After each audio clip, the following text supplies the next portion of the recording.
نحمده ونصلي ونسلم على رسوله الكريم أما بعد فأعوذ بالله من الشيطان الرجيم بسم الله الرحمن الرحيم يا أيها الذين آمنوا استجيبوا لله وللرسول إذا دعاكم لما يحييكم واعلموا أن الله يحول بين المرء وقلبه وأنه إليه تحشرون صدق الله العظيم بسم الله الرحمن الرحيم إن الله وملائكته يصلون على النبي يا أيها الذين آمنوا صلوا عليه وسلموا تسليما الصلاة والسلام عليك يا سيدي يا رسول الله الصلاة والسلام عليك يا سيدي يا حبيب الله الصلاة والسلام عليك يا سيدي يا رسول الله الصلاة والسلام عليك يا سيدي يا حبيب الله الصلاة والسلام عليك يا سيدي يا نبي الله وعلى آلك وصحابك يا سیدی یا نور اللہ۔ تمام تعریف و توصیف اللہ تبارک و تعالیٰ کے لیے ہے جو بڑا مہربان نہایت رحم کرنے والا، 100 ماؤں سے بڑھ کر اپنے بندوں سے پیار کرنے والا اور اپنی رحمتوں اپنی برکتوں سے مالا مال کرنے والا، بڑا کریم بڑا مہربان رب ہے۔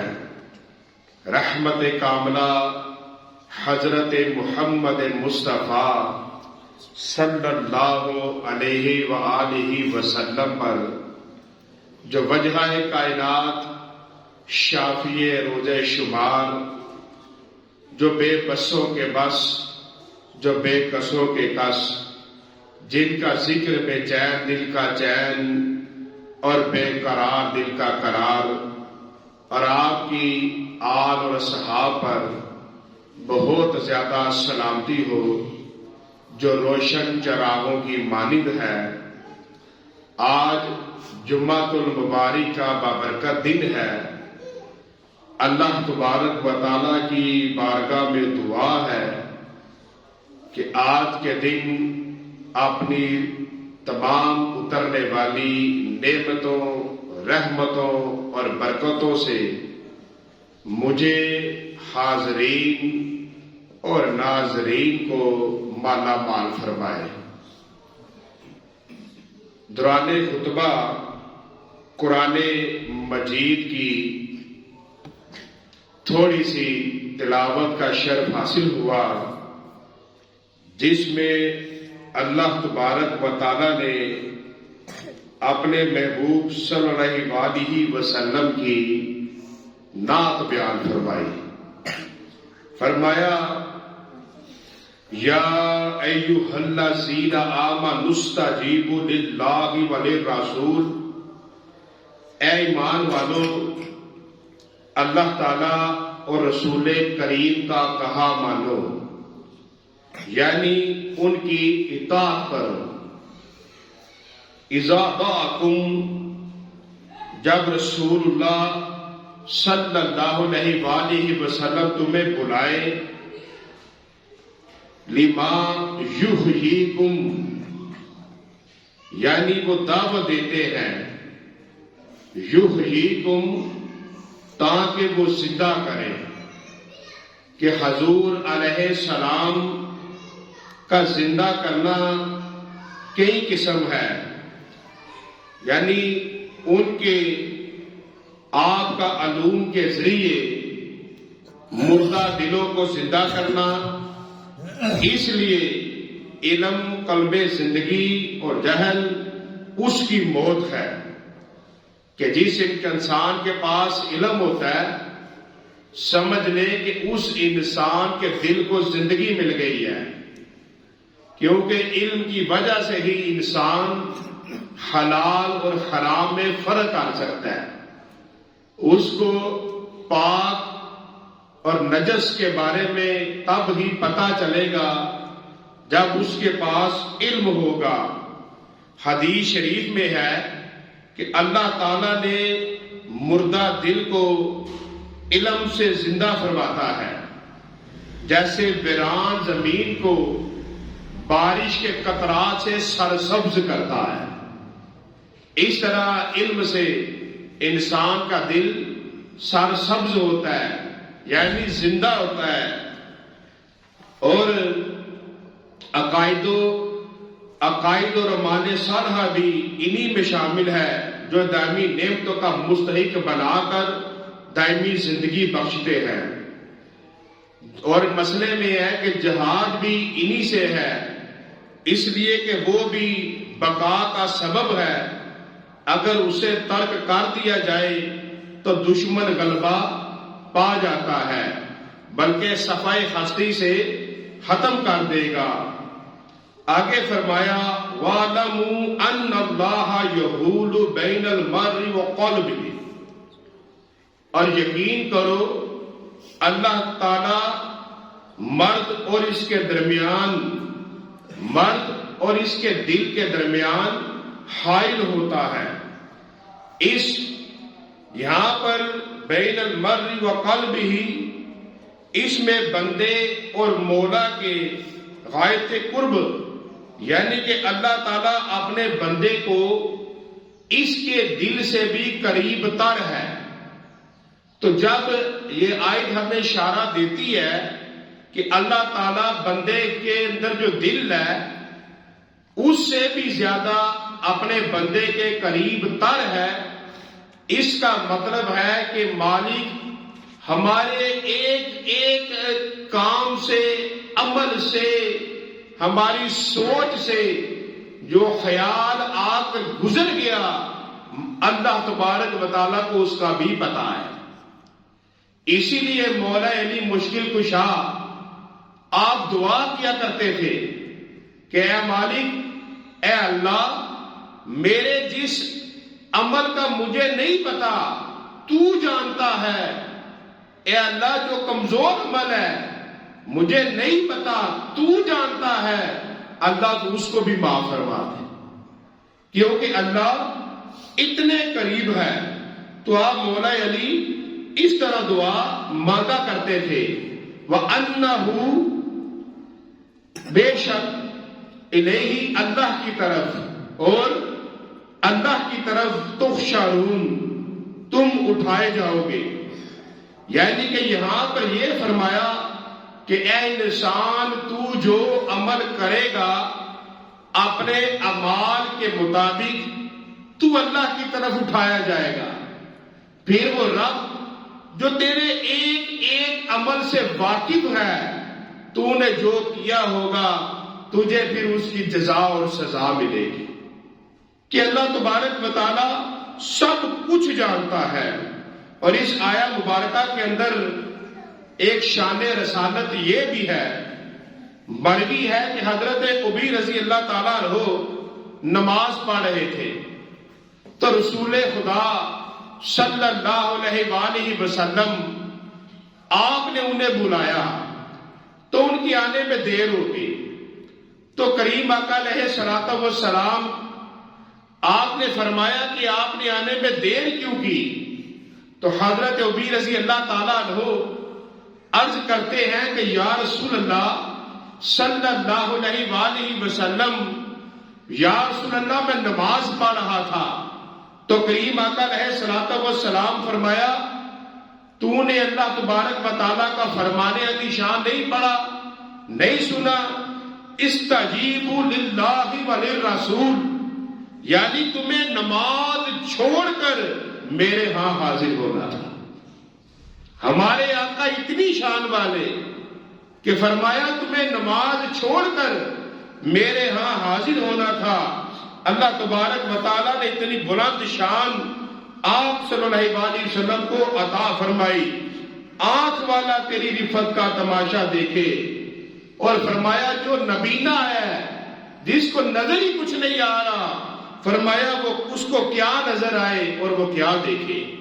اور فقہا فرماتے ہیں کہ نماز کے اندر کسی کے بلانے پر نماز توڑنا نہیں جائز، لیکن جب کریم آقا علیہ الصلوۃ والسلام بلائیں اس وقت نماز کے جس حال میں بھی ہو نماز کو توڑ کر اپنے محبوب صلی اللہ علیہ وسلم کی بارگاہ میں حاضر ہونا ہے۔ اور فرمایا کہ انسان اگر نفل پڑھ رہا ہے، وہ نفل ادا کر رہا ہے، تو اس کے اندر اگر اس کی ماں اسے آواز دے تو فقہا فرماتے ہیں کہ وہ نفل کو توڑ دے اور جلدی جلدی اپنی ماں کے پاس چلا جائے۔ اگر والد آواز دے تو پھر جلدی جلدی نماز کو مکمل کرے۔ لیکن اگر انسان فرض ادا کر رہا ہے، فرائض ادا کر رہا ہے، تو اس میں اس کو اگر والدین میں سے جو بھی آواز دے وہ نہیں جائے گا، وہ جلدی جلدی اپنی فرض نماز پڑھے گا۔ لیکن نفل کے بارے میں فرمایا، اور یہ یاد رکھیں کہ عزت اور احترام کے اندر باپ کا مقام زیادہ ہے، ماں کی نسبت باپ کا مقام زیادہ ہے، کہ عزت اور احترام، یعنی کہ ماں باپ آ رہے ہیں تو انسان ان کے ادب کے اندر اگر جلدی جلدی کھڑا ہو تو اس کے اندر نیت ہونی چاہیے کہ میں پہلے اپنے والد صاحب کے لیے کھڑا ہوا ہوں، اپنے باپ کے لیے کھڑا ہوا ہوں۔ لیکن خدمت کے اندر، تابع داری کے اندر، خدمت کے اندر اپنی ماں کا مقام زیادہ ہے، پھر باپ سے زیادہ ماں کی خدمت کرے، کیونکہ ماں نے بچے کو پیدا ہونے سے پہلے، بعد اور پرورش کرتے ہوئے ماں نے بڑے دکھ اٹھائے ہوتے ہیں۔ تو جتنے دکھ ماں نے اٹھائے ہوتے ہیں، اس لیے اللہ تبارک و تعالیٰ نے ماں کی شان کو بھی زیادہ بلند کیا ہے۔ اور حدیث مبارکہ کے اندر ہے کہ کریم آقا علیہ الصلوۃ والسلام فرمایا کہ جنت ماں کے قدموں کے نیچے ہے۔ یہ حدیث مبارکہ ہے، یعنی کہ انسان کو چاہیے کہ وہ اپنی ماں کی بہت زیادہ خدمت کرے، کہ اس دنیا کے اندر اپنی ماں کو راضی کر لے، اپنے باپ کو راضی کر لے۔ تو یہاں پر یہ فرمایا، اور بعض فقیر لوگ اس آیت کی تفسیر میں لکھتے ہیں کہ جو شخص اللہ تعالیٰ سے ملنا چاہتا ہے تو اسے مرشد کامل کا دامن پکڑنا ضروری ہے، یعنی وہ عارف کامل جو مقامات اور مراتب ولایت طے کر چکا ہو، ایسے شیخ کی ہر بات کے سامنے سر جھکانا ضروری ہے، ہوا اس کی اس بات پر عمل کرنے سے انسان کو جتنا مرضی رنج اور تکلیف پہنچے۔ اللہ تبارک و تعالیٰ نے آگے فرمایا وَاتَّقُوا فِتْنَةً لَا تُصِيبَنَّ الَّذِينَ ظَلَمُوا مِنكُمْ خَاصَّةً، فرمایا اور ڈرو اس فتنے سے کہ تم میں خاص ظالموں کو نہ پہنچے گا۔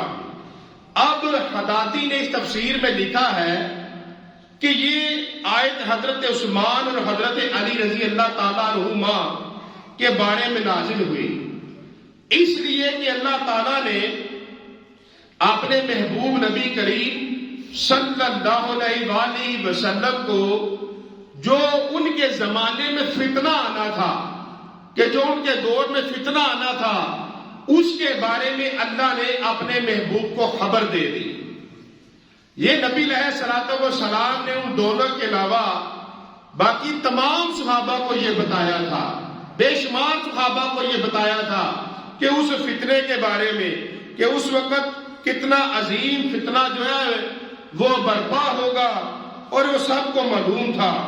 اب آیت کا مطلب یہ ہوا کہ فتنہ مذکورہ نہ صرف ظالمین کے لیے مخصوص ہے بلکہ وہ تو عام ہے کہ جب فتنہ پھیلتا ہے تو اس کا نقصان صرف ظالموں کو نہیں ہوتا، مظلوم کو بھی ہوتا ہے۔ تو کریم آقا علیہ الصلوۃ والسلام آپ نے اس کے بارے میں پہلے بتایا تھا، آگے فرمایا وَاعْلَمُوا أَنَّ اللَّهَ شَدِيدُ الْعِقَابِ، اور یقین کرو کہ اللہ تعالیٰ کا عذاب سخت ہے۔ کبھی برائی کے غیر جو برائی کرتا ہے وہ اس کو تو عذاب آتا ہے، تو فرمایا جو برائی سے باز نہیں آتا اس کو شدید ہے۔ تو نبی علیہ الصلوۃ والسلام نے فرمایا اس آیہ مبارکہ کے بارے میں علماء لکھتے ہیں تفسیر میں کہ کریم آقا علیہ الصلوۃ والسلام نے فرمایا کہ جب کہ فتنہ شہروں میں پھیل کر ہماگیر ہو کر سب کو پہنچتا ہے تو سخت عذاب اسے ہوگا جس نے یہ فتنہ پھیلایا۔ یعنی کہ جو معاشرے کے اندر فتنہ پھیلاتا ہے، فساد پھیلاتا ہے، برائی پھیلاتا ہے، تو فرمایا اگر اس کی وجہ سے تکلیف جتنا کو ہوگی وہ سارا عذاب اس انسان کو بھی پہنچے گا۔ کہ اگر کوئی خاندانوں کے اندر فتنہ پھیلاتا ہے، محلوں کے اندر فتنہ پھیلاتا ہے، ملک کے اندر فتنہ پھیلاتا ہے، تو جتنے لوگ اس فتنے کے اندر آ گئے کہ اب ظالم کو بھی تکلیف تو ہو رہی ہے، مظلوم کو بھی ہو رہی ہے، تو جتنے لوگوں کو تکلیف ہوگی جس نے برائی شروع کی اس برائی کا جتنا گناہ ہوگا جو ہوگا وہ اس انسان کو ملے گا۔ اور نبی علیہ الصلوۃ والسلام نے فرمایا فتنہ نیند میں ہوتا ہے لیکن بہت بڑا بدبخت ہے جو اسے جگاتا ہے۔ کریم آقا علیہ الصلوۃ والسلام نے یہ فرمایا، اور فرمایا کریم آقا علیہ الصلوۃ والسلام نے آگے اللہ تبارک و تعالیٰ نے فرمایا وَاذْكُرُوا، اور اے مہاجروں یاد کرو، وَأَنْتُمْ قَلِيلٌ، فرمایا یاد کرو اپنے اس وقت کو جب گنتی میں تم قلیل تھوڑے تھے، قلیل تھے، تم بہت تھوڑے تھے، مستضعفون یعنی تم کمزور بھی تھے، مسلمان تھوڑے بھی تھے، کمزور بھی تھے، اور وہ اس لیے کہ تم قریش کے نیچے تھے اور ذلیل اور ہوار تھے فی الارض، مکہ کی زمین میں، تخافون تم خوف زدہ تھے کہ تمہیں لوگ اچک نہ لے جائے۔ یہ اس لیے کہ اہل اسلام مکہ معظمہ سے اس خطرے سے باہر نہ نکلے تھے کہ کہیں نے کفار اچک نہ لے جائے۔ فآوَكُمْ، اور فرمایا بس اللہ تعالیٰ نے تمہیں جگہ دی کہ وہاں سے اطمینان اور تسلی سے واپس لوٹتے، یعنی اس سے مدینہ طیبہ مراد ہے کہ مسلمان مکہ پاک میں بڑی تکلیف میں تھے تو اللہ تبارک و تعالیٰ نے ان کو پھر مدینہ پاک عطا فرمایا جہاں پر وہ سکون میں تھے۔ وَإِيَّادَكُمْ بِنَصْرِهِ، اور اپنی مدد سے کفار پر تمہیں طاقت بڑھائی۔ وَرَزَقَكُمْ مِنَ الطَّيِّبَاتِ، اور تمہیں پاکیزہ چیزوں سے روزی بخشی۔ اس سے وہ غنیمتیں مراد ہیں جو حضور علیہ السلام نے اپنی امت کے لیے حلال ہوئی، ورنہ سابقہ امتوں کے لیے مال غنیمت بھی حلال نہیں تھا۔ لعلکم تشکرون، کہ تم نعمتوں کا شکر ادا کرو۔ سیدنا جنید بغدادی رضی اللہ تعالیٰ عنہ فرماتے ہیں کہ میں 7 سال کا بچہ تھا تو حضرت سری سبتی رضی اللہ تعالیٰ عنہ کی مجلس مبارک میں حاضر ہوا۔ وہاں سالکین کی ایک بہت بڑی جماعت موجود تھی، آپس میں شکر کے بارے میں وہ گفتگو کر رہے تھے۔ منہ سے حضرت سری سبتی رضی اللہ تعالیٰ نے پوچھا کہ شکر کسے کہتے ہیں؟ میں نے کہا کہ شکر یہ ہے کہ بندہ نعمتیں پا کر اپنے مولا کی نافرمانی نہ کرے۔ فرمایا کہ یہ تیری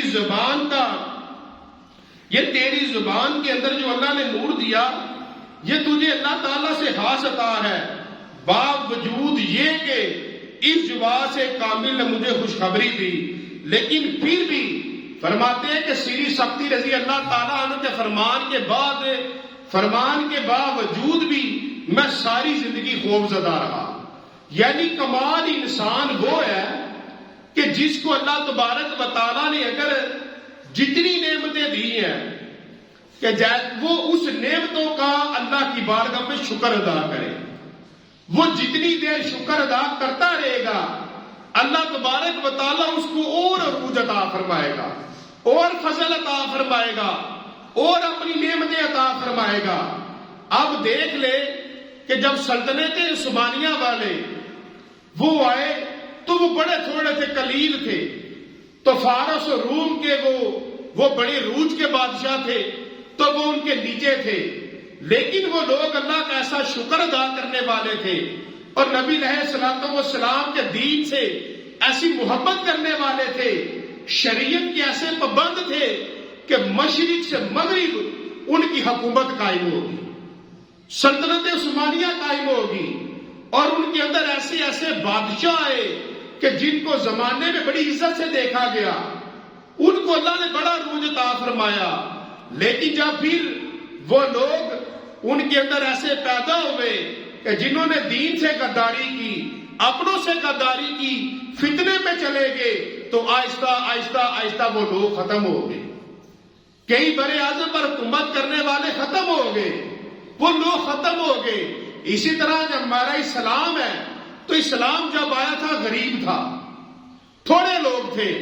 پھر ایک وقت آیا اسلام کو عروج مل گیا، لیکن آج ہم پھر مسلمان اپنے رستے سے ہٹ گئے ہیں، اور پھر جب قیامت آئے گی اسلام غریب ہو چکا ہوگا. بڑے تھوڑے لوگ ہوں گے جن کے پاس ایمان رہ گیا ہوگا، نہیں تو زیادہ تر لوگ غریب ہو چکے ہوں گے. جن کی غریب سے مراد ایمان ان سے چلا گیا ہوگا. ایک انسان اپنے آپ کو سمجھتا ہوگا میں بڑا پرہیزگار ہوں، میں بڑا کچھ ہوں، لیکن پتہ نہیں اس کا نام کدھر لکھا جا چکا ہوگا. علم ہوگا، عمل نہیں ہوگا. تو یہ بھی قیامت کے قریب ہوگا کہ جیسے اسلام شروع میں غریب تھا، پھر عروج آ گیا، پھر قیامت کے قریب یہ غریب ہو جائے گا. اللہ تبارک و تعالی ہم سب کو کامل ایمان عطا فرمائے، ہمیں مومنین کی صف میں شامل فرمائے، اور جتنی زندگی باقی ہے اللہ تبارک و تعالی ہمیں نبی علیہ الصلوۃ والسلام کا سچا غلام بنائے، اور اللہ تعالی ہماری زبان کو شکر ادا کرنے کی، اللہ کی بارگاہ میں شکر کی تسبیح پڑھنے کی ہمیں توفیق عطا فرمائے. کہ میری عادت بن جائے ہم سب کی کہ ہم ایک تسبیح لیں اور ہر روز ایک تسبیح پڑھے جس میں ہم پڑھے شکر اللہ دا، شکر اللہ دا، شکر اللہ دا. تو جو جتنا شکر ادا کرے گا اللہ اس کو اتنا زیادہ عطا فرمائے گا. اللہ تبارک و تعالی بڑا مہربان ہے، شکر ادا کرنے والوں کو اللہ اور عطا فرماتا ہے.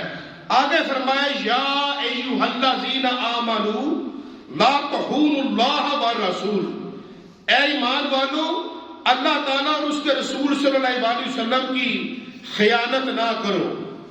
اب یہاں پر فرمایا کہ لا تخونوا، کہ فرمایا خیانت نہ کرو.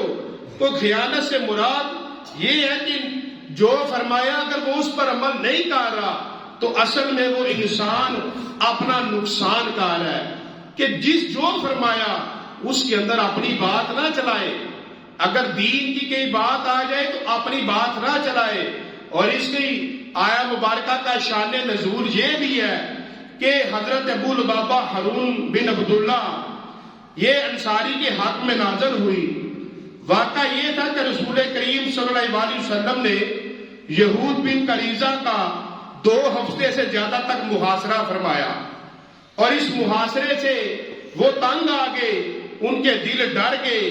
تو ان کے سردار کعب بن اسد نے کہا کہ ایسا کرو کہ ان کے آگے ہتھیار ڈال دو. تو وہ کہنے لگے ہم نہیں کریں گے. کہا ایسا کرو ان کی بیعت کر لو. تو انہوں نے پھر بھی انکار کر دیا، وہ جو یہودی اندر تھے. کہا بیعت کر لو، مال و دولت سب کچھ بچ جائے گا. تو نہیں، تو وہ ایسا کرو. وہ سردار کہنے لگا یہودیوں کو کہ اپنی بیوی اور اپنے بچوں کو قتل کر دو، پھر تلواریں اٹھا لو اور مسلمانوں کے ساتھ جنگ کرو. وہ کہنے لگے اگر ہم بیوی اور بچے جو ہے اگر ان کو قتل کرتے تو پھر ہم نے جنگ کس کے لیے کرنی ہے، ہم نے زندگی کس کے لیے کرنی ہے. کہا پھر ان سے بیٹھ کر بات چیت کر دو. وہ کہنے لگے ٹھیک ہے۔ اب جب وہاں پر نام رکھا گیا تو انہوں نے کہا کہ ابو لبابہ کو بھیج دو۔ ابو لبابہ کا ان کے ساتھ کو لین دین تھا، وہاں پر مال و دولت بھی تھی۔ تو جب وہاں پر بات ہوئی تو ابو لبابہ نے بات ایسی کی کہ جو نبی علیہ الصلوۃ والسلام تک کبھی پہنچی نہ، لیکن ابو لبابہ کے دل میں آیا کہ یہ بات میں نے غلط کر دی ہے، یہ بات میں نے غلط کر دی ہے۔ تو اس نے کیا کیا کہ اپنے آپ کو کہا آ کر مسجد نبوی کے ستون کے ساتھ باندھ لیا اور کہنے لگا اب میں نہ پانی پیوں گا اور اب نہ میں کھانا کھاؤں گا، اور اپنے آپ کو باندھ لیا۔ تو لوگ آئے کہنے لگے ہم آپ کو کھول دیتے ہیں، فرمایا نہیں۔ اب بعض جگہوں پر آتا ہے کہ 7 دن تک انہوں نے اپنے آپ کو باندھی رکھا، 7 ستون کے باندھی رکھا۔ ان کی بیوی آتی، نماز کے وقت انہیں کھول دیتی، وہ نماز ادا کرتے، اور اس کے بعد اگر وضو کے لیے حاجت کے لیے جانا ہو تو کھول دیتے، اس کے بعد پھر وہ ستون کے ساتھ ان کو باندھ دیا جاتا۔ تو ان کے بارے میں یہ آیا مبارکہ نازل ہوئی کہ خیانت نہ کرو، بس جو کریم آقا علیہ الصلوۃ والسلام فرمایا اس کے مطابق چلو۔ تو نبی علیہ الصلوۃ والسلام نے پھر ان کو فرمایا کہ یہ آیت مبارکہ آ گئی ہے تو اب جو ہے تم کو معافی ہے۔ پھر بھی اس نے کہا میں اس وقت اپنے آپ کو کھولوں گا کہ اگر کریم آقا علیہ الصلوۃ والسلام مجھے اپنے ہاتھ سے کھولے پھر میں آزاد ہوں گا۔